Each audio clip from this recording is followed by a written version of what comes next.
Welcome, welcome, ladies and gentlemen, boys and girls, paladins and druids. Please take a seat. Welcome to Story Time with Sanjeet. I have got some fun stuff for you. Please click like, subscribe, hit the little bell in the corner to get your notifications, and let's get to this. Socialism, capitalism. Get started off, make sure we're stretched out. Fantastic. A lot of this stuff gets thrown around. So what we're going to do is we're going to go through, cover our bases, find out who's who, what's what.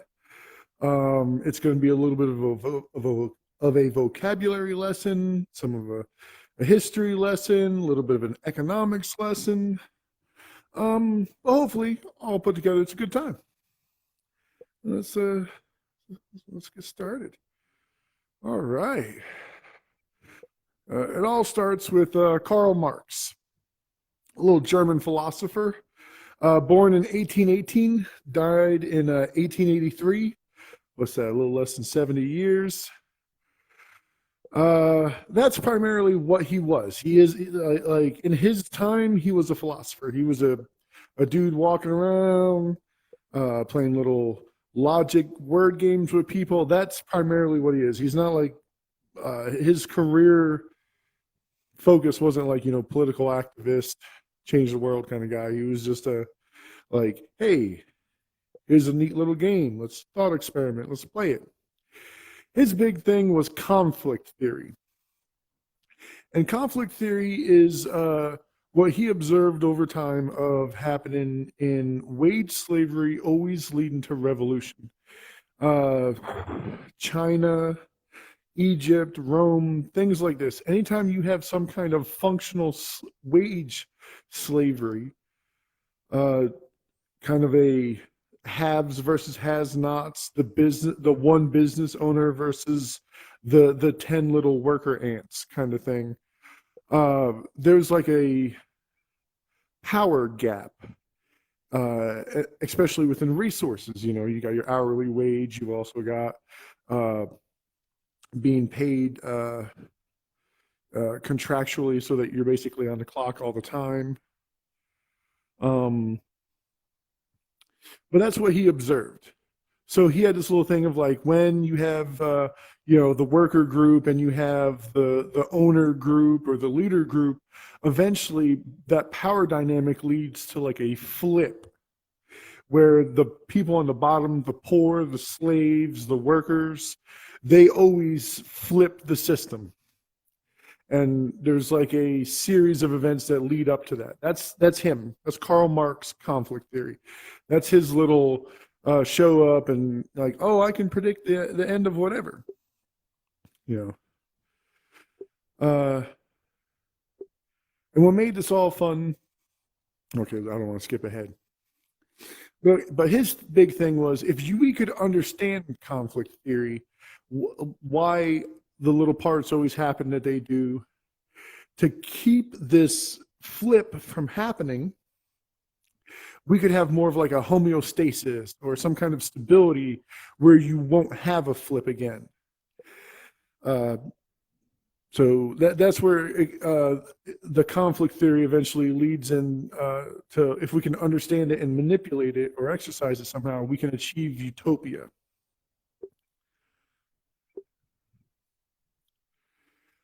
In his initial little put together, his little word game, word theory, whatever, in order to achieve utopia, we were going to have to change over systems one at a time in a socialist-like way, to where like it was like water or food or some kind of fundamental service wasn't ran on a for-profit margin. Instead, it was just food was produced just to feed people.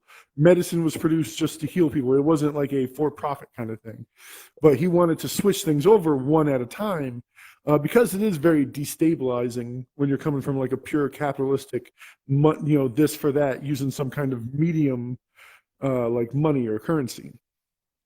But anyway, that utopia, that's what we call communism. That whole little perfect everything kumbaya. That's communism right there.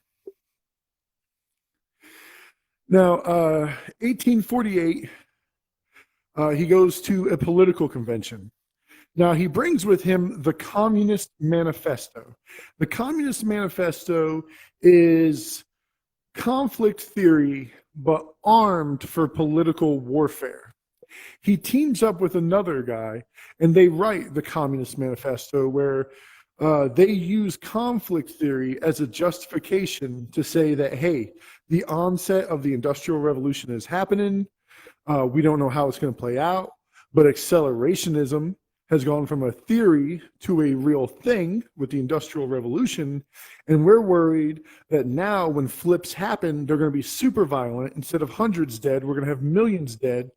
It's going to be awful. So we're going to have more flips more often, and they're going to be more violent.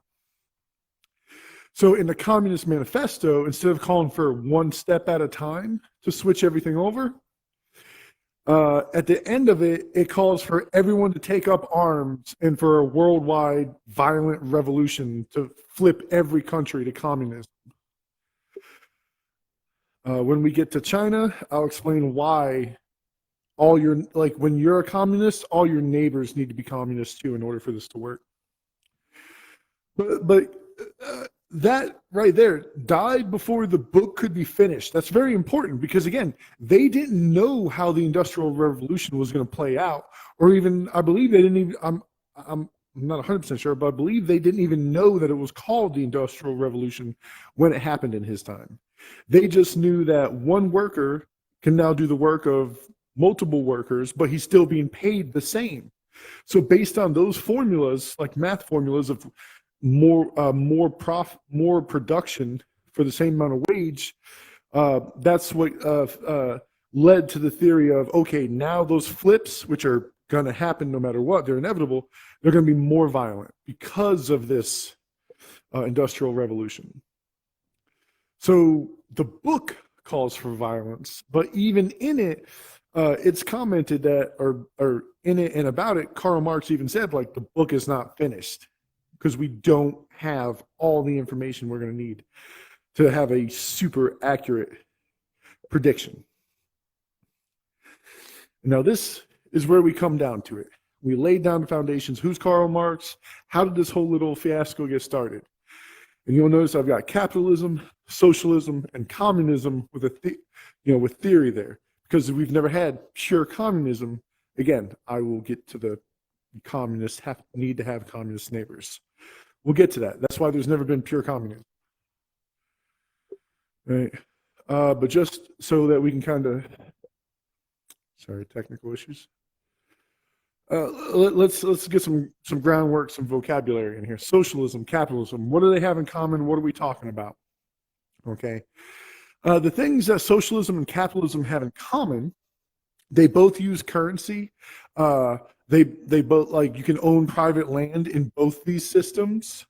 In capitalism, it's an autocratic ecosphere for like private businesses. The business owner, the farmer, the CEO, anytime there's a main person in charge. Socialism is workers control the means of production and distribution. So that's like a factory, right? But if we were talking more of a government, then that definition would read, citizens control the means of production and distribution. So when you're saying something is socialist or socialist-like, this is the matchup. This is what you're looking for right there.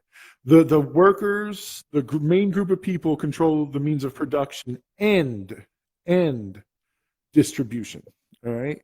Whereas down here with capitalism, the boss makes those decisions. He chooses what micromanagement happens in the production. They choose how the distribution's handled. All right. So that's a little, sorry, first time using this. Now, communism, government decides what gets made and who gets what. They do not use a currency. They don't have some kind of economic fluid exchange system there for microcurrencies and what or exchanges. Let's see, classless and stateless. So you know how you have federal and then state and then local. No. State. It's all one great big homogenous pile of stuff. They don't want classes. They don't want citizens and civilians. Like everyone's all together. And you can't own property. Property is a no-no. You know, and that's one of the reasons why this comes down to a theory is because it's got these super strict things that it calls for that are very hard obstacles to overcome. All right, if we're trying to boil it down, reduce it, what are we talking about here? Okay, entrepreneurial risk. Who is spending the money? Who is going to lose? Who is calling the shots? The entrepreneur. Right? If it's the government calling all the shots, paying the bills, doing all that, you got communism. If the individual is responsible for the risk, that's capitalism. If the workers or the groups or the citizens are responsible for the entrepreneurial risk, that's more like socialism. So if you need it reduced to a super simple explanation that you can just whip out on a napkin, boom, there you go. Are there more nuances? There are, but this is what we're gonna get into. We're gonna get into a little bit of the history of practical application of communism in real world, not just in theory. Our two main examples are gonna be China and Russia, all right? In China, we have Mao around those events starting around 1912. In Russia, 1905 to 1917 is where those events played out. And each one of these examples is coming after a monarchy. An example of Russia, after the fall of the czars, which was a monarchy system, they went into, they wanted to pursue some kind of medieval type fantasy government, communism. Same thing in China. When China, the fall of the emperor in 1912, they wanted some kind of medieval fantasy kumbaya system, socialism. Again, the book was posted, 50, 60 years at that convention before these two? So they've had half a century. Countries have had half a century to discuss that book and its merits. And both of these, China and Russia, both had a chance to take that opportunity, very similar in time. Bloody Sunday, I believe, was either the beginning or the culmination of the events of 1905 to 1917, leading to the end of that. We've got, the USSR. During that time, Lenin was a really big fan. And Stalin somewhere was also a poor little kid, big fan. Lenin was the rich one, Stalin was the poor one. Well, Lenin was a big activist the whole time, public speaker, charismatic. Lenin is the abused boy in the shed in the woods. Or Stalin is the abused boy in the shed in the woods. And we'll get to him, okay? I have to get through the boring people first. Unless you're a fan of Lenin, then of course he's the fun one, right? But Lenin, he didn't go with pure Marxism. He had to make some changes to it because Russia had some very specific economic issues that they were dealing with. So he was trying to cater the appeal of Marxism more to them. So that's why you have Leninism. Trying to customize Marxism, communism for it.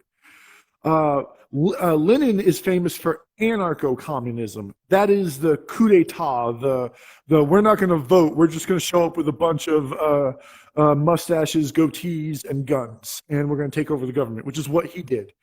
Him and the Bolsheviks, they showed up one night, took over a town hall, said, hey guys, by the way, we're communists now, and everyone was kind of like, yeah, we're down, we'll do that. And so the whole country was just like, yeah, let's do this. There was a little static and a noise about him being ethnically part German, not like Nazi German, but like some other. uh, And so there was some noise about that. You can actually look that up. But everyone wound up kind of following him anyway, even though he was part German. And not too long after he's in control, he led the coup d'etat. The country is now going towards communist Leninism.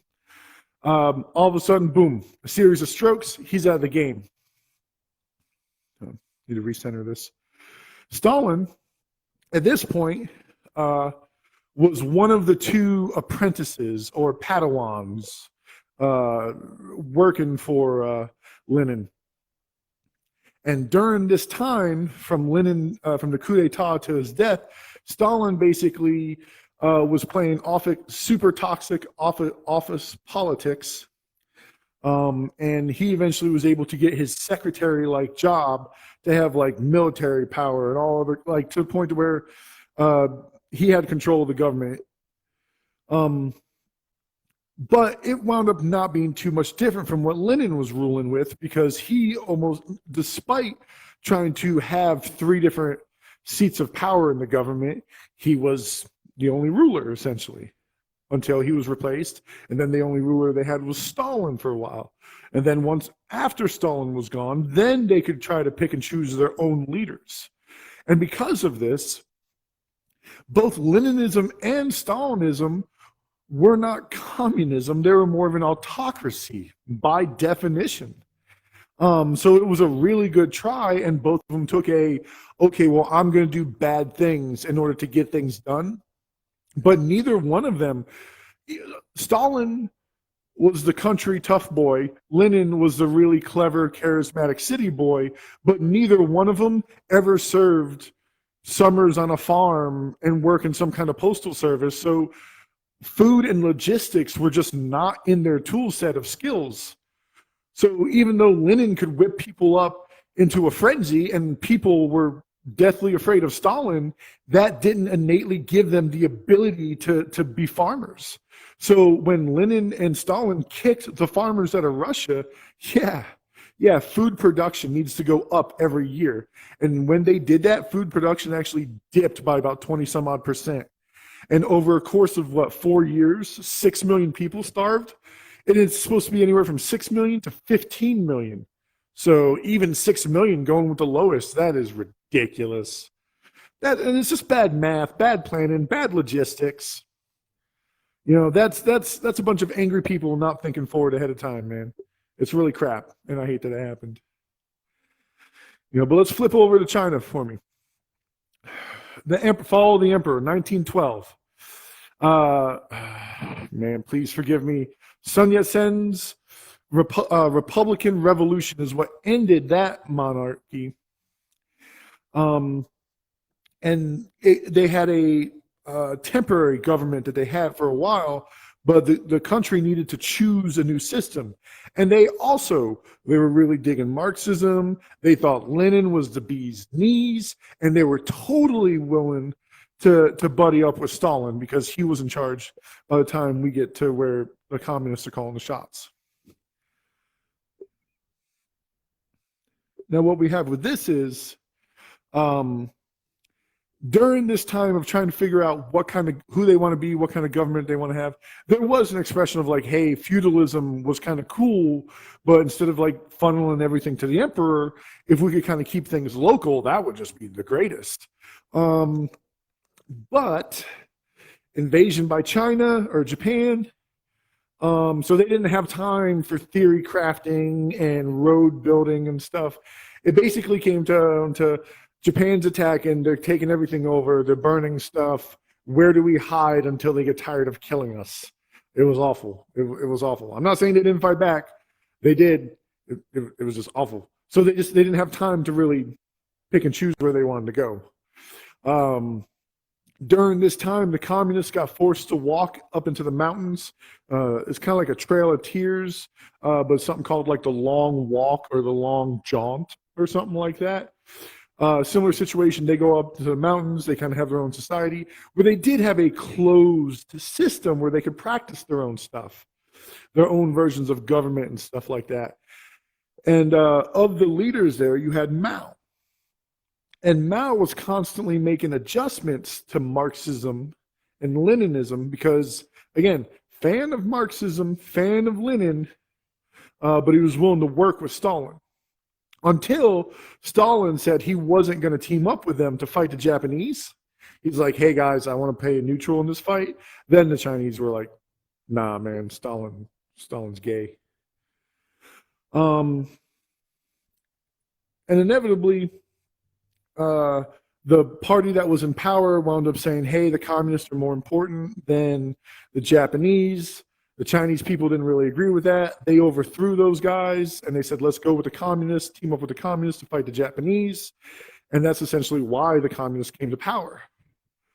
But the entire time they had Mao in power, it essentially, he turned it into an oligarchy. It went from an autocracy to an oligarchy, meaning that there was, after he was gone, all their leaders could only be selected from a tiny pool of people of a pre-existing group. It wasn't anyone could be it.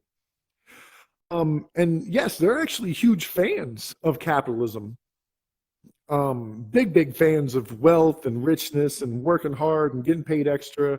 Huge fans, okay?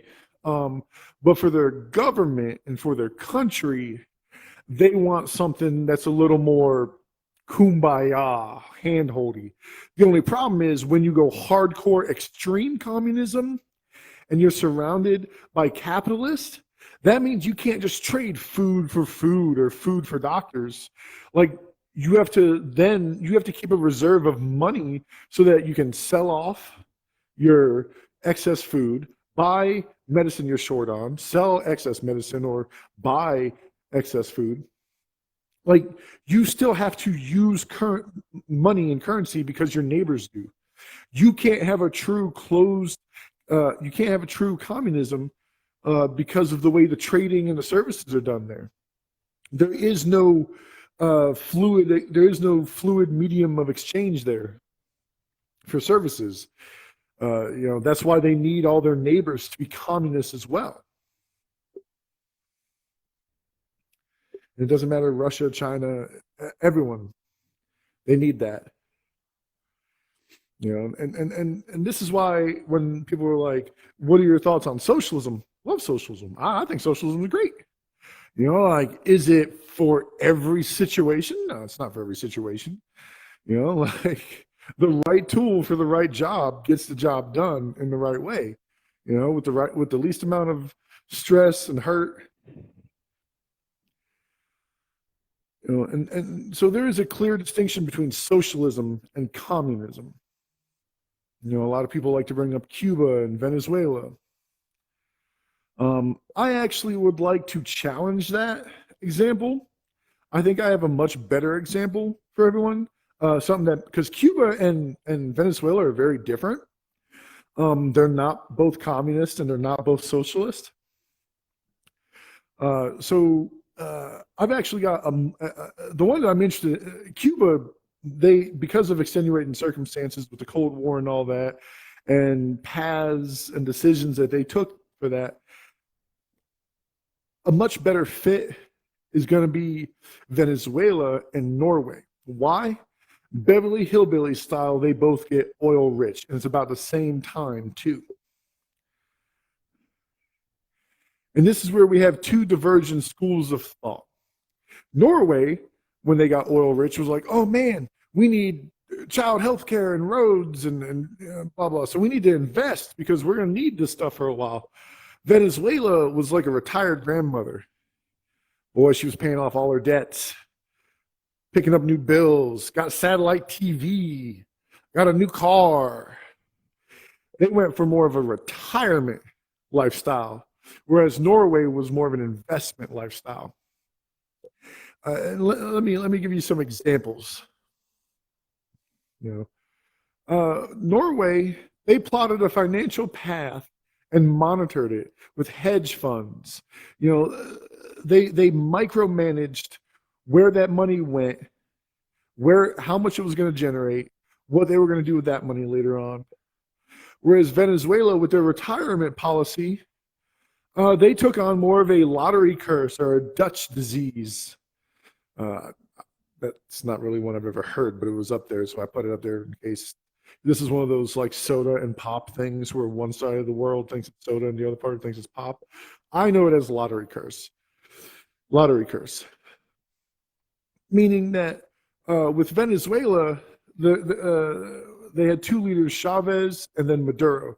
Chavez had some kind of hot take savior complex, to where, yeah, he wanted, okay, well, you don't have to pay taxes anymore because we're so rich now, and I'll pay for the roads. We're rich now. I've got your medical bills. We're rich now. Did that same thing that when a grandma gets, or some other grandpa gets rich, something like that. It's like, oh, well, now I'm paying all the family's bills, whether those bills are justified or not. And that's what he did. Venezuela took on more and more debt every month and year, and they reduced the amount of money that they were getting from their own people by cutting taxes and other things like that, because they had this rich money thing. Well, eventually, even though they joined OPEC, the prices of the barrels went down, and they're like, oh no, now we're not oil rich anymore. We've got all these money problems. Well, they couldn't lean on their neighbors because the entire time they were being oil rich, they imported food, and not from their neighbors, from their neighboring countries and stuff like that. No, from off the continent, they imported foreign food. So their neighbors weren't even benefiting from them getting oil rich. That's how poorly they invested. They did poorly for themselves, and they did so poorly for themselves, it affected the people, the countries around them. Norway, man, they're still chugging along. You can look those numbers up right now today, and they can tell you how much money they got, how much money they're going to make, what they're going to spend on what. Like, all this stuff is like a freaking what's like a spreadsheet, man. They got it all figured out. Venezuela, man, they're just trying to figure out where that next loaf of bread is coming from. Not because they're communists, not because they're socialists, but because the guy that was in charge had an emotional problem where he would literally do anything so that he could feel like he was saving people. Even if it doomed his entire country, if it doomed his own mother, it wouldn't matter. He had that complex, and that's what he did over and over again. And when Maduro came in, instead of saying, okay, let's rationalize it, let's get some, no, he took advantage of it, compounded the problem, made it worse by miles and miles. Super corruption. So no, Venezuela is not a good example of why socialism's bad or why communism's bad. Venezuela is an example of why you need to pay attention to how much you make in a week, how much you make in a month or a year, and you need to know how much you spend in a day, a week, and a year. Venezuela is the reason why we teach math every year in grade school. From first grade to 12th grade, you have math all 12 years. This is why. So when your emotions are like, ooh, let me pay for all this stuff, you don't do that. It's like, oh, well, that's not a good idea. No, it's not a good idea. Hey, Chavez didn't ask me, though, you know what I mean? I think that's the end of it, man. And that's where we're at on that.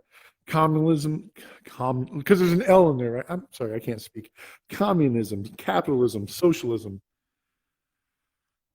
Breaking it down, that's your history lesson. For anyone who's interested, who wants to know what, like when people are talking about communism, anarcho-communism, socialism, just understand there's a brief little thing.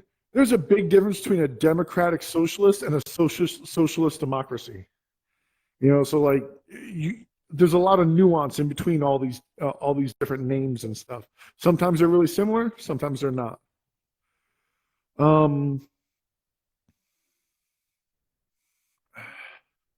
Yeah, Please, questions. If in trying to make this quick and trying to make it simple and easy to understand, if you feel like I left out something really important that fundamentally changes the understanding of any of this, please put it in the comments. Get a hold of me. Anything. I'm just trying to help. You guys be good. Take care, man.